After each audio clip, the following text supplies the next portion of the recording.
Hey guys, what's up? Today we are going to do an oil change on the Volt. So it has been sitting around for a long time, almost a year, and the oil is kind of dark. Actually, let me show you.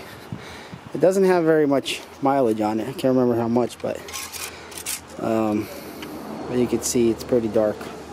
It's like brown and it has a smell to it. So it is Mobil 1 fully synthetic, but it's just been too long, so we're gonna change it. Let me show you guys what I bought. I got the extended performance Mobil 1 fully synthetic. I figured this probably be better, and I got this ultra synthetic filter, and I got a wrench. So first things first, we're gonna jack up the car, and I don't know if you guys can see, but there's like little grooves over there where the jack will go, and that's it. We're gonna jack it up slowly but surely.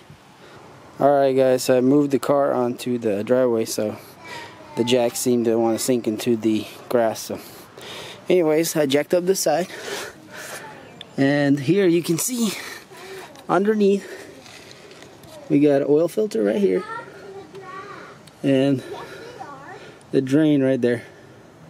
The size on there, the nut size is 10 millimeter. The nut size right there. So just get an oil pan. I got this really dirty oil pan here, and then unscrew this bolt right there. There it goes. I can't remember if this is my first. No, this is not my first time changing. I think I already changed oil before in this car. Or in any case, let's see. Yeah, I should have changed the oil already in this car. Woo! Yeah, I did, because I put a magnet right here. I don't know if you guys can see, but there's a magnet. Alright guys, so the magnet barely had anything on it, but it did have a little bit of accumulation of some kind of metal, I guess. Just a really thin layer. So yeah, I actually put this magnet in there. I do it in all my vehicles. It's a good idea to catch any kind of debris, magnetic debris in there. So I know the filter is supposed to do a lot of that work, but just in case something comes through. And it looks like it was very fine stuff, so I don't know if it's good or not that I'm catching it, but in any case, that's what I'm doing. So I'll put this back in. The oil's almost done draining, so should be able to put this back in soon.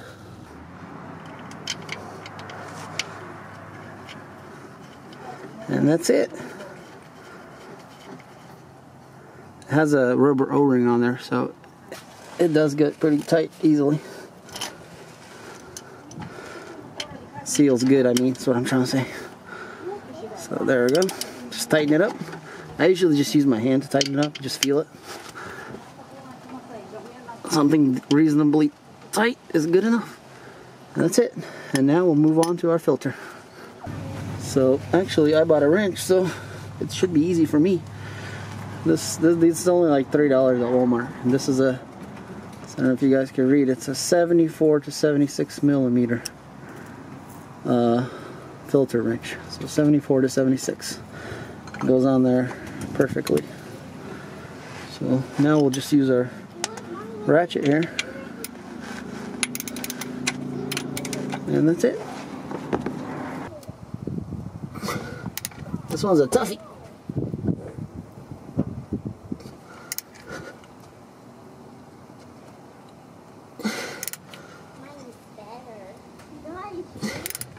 I guess I put this one in real tight. There we go. Whew! I'm gonna try to get this filter wrench off. Might be a little hard.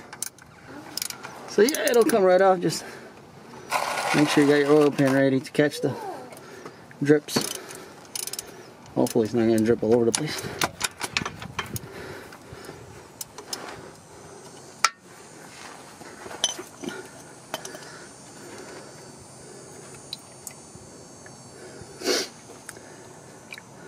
Simple as that. Let it drain a bit. So the less mess you make, the better.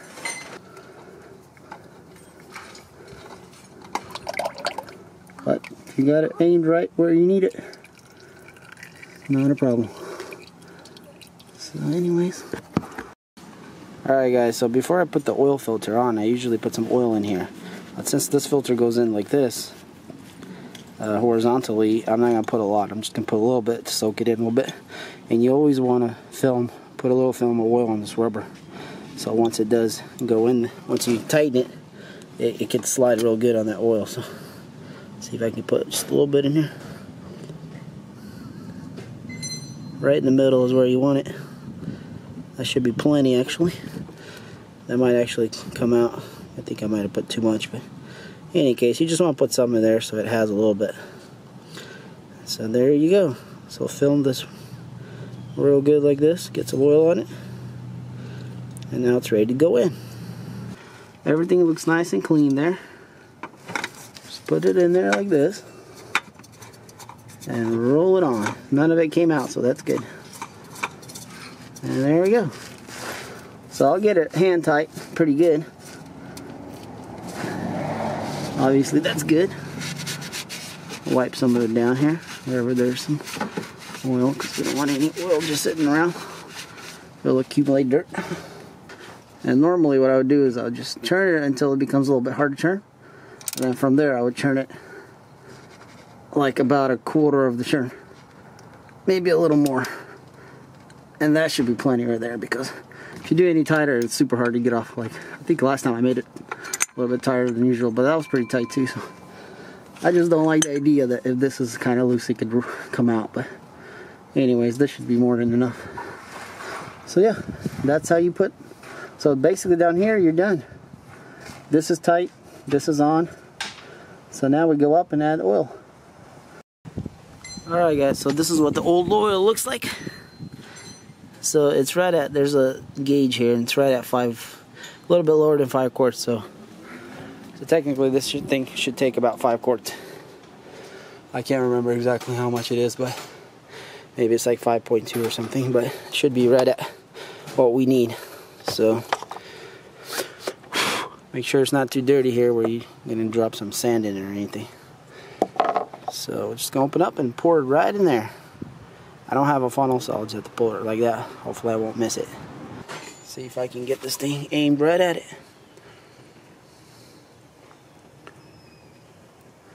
Oh, I missed a little bit, but most of it went in just fine. So now I'm just gonna flow it in there. Nice and easy. Steady hand is the key. And that's it. I don't know if you can see or not, but that is all the oil.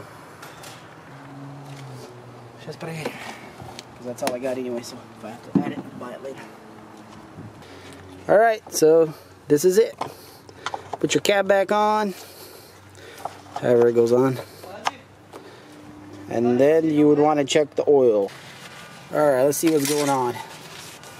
So I'm going to wipe off the first run here. Make sure it's clean. Just like that. Then we're going to go in there. Come out. And that's our level. So it's a little bit high. It's like right here. But that's okay because our oil filter is not filled yet. So it should be just right once the engine cranks. Alright, so the thing about the volt is you have to get the hood open for the air in order the engine to idle. Alright guys, after you power on the volt, then you should be able to pop the hood, and you want to watch for that oil light that was here. Make sure that it's not going to glow. So pop the hood and the engine cranks, as you can see.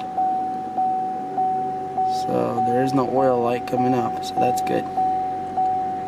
And the engine started here. I can go outside and show you guys. There we go. Engine is running. So when the hood is open, the engine runs. If you close the hood, it'll stop running. And look underneath, make sure you ain't got no kind of oil leaking down from anywhere. So everything looks good down there.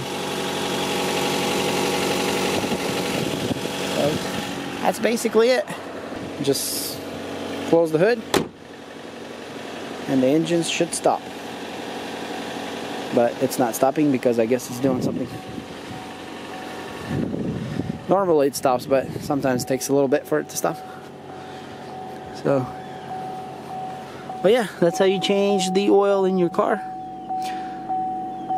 And that's it. So I'm gonna wait till the engine stops and then I'll turn off the car. And that'll be done. Alright guys, well thanks for watching this video. And if you like this video, please hit the like button. And if you want to see more stuff like this, please hit the subscribe. Alright, thanks for watching. Peace.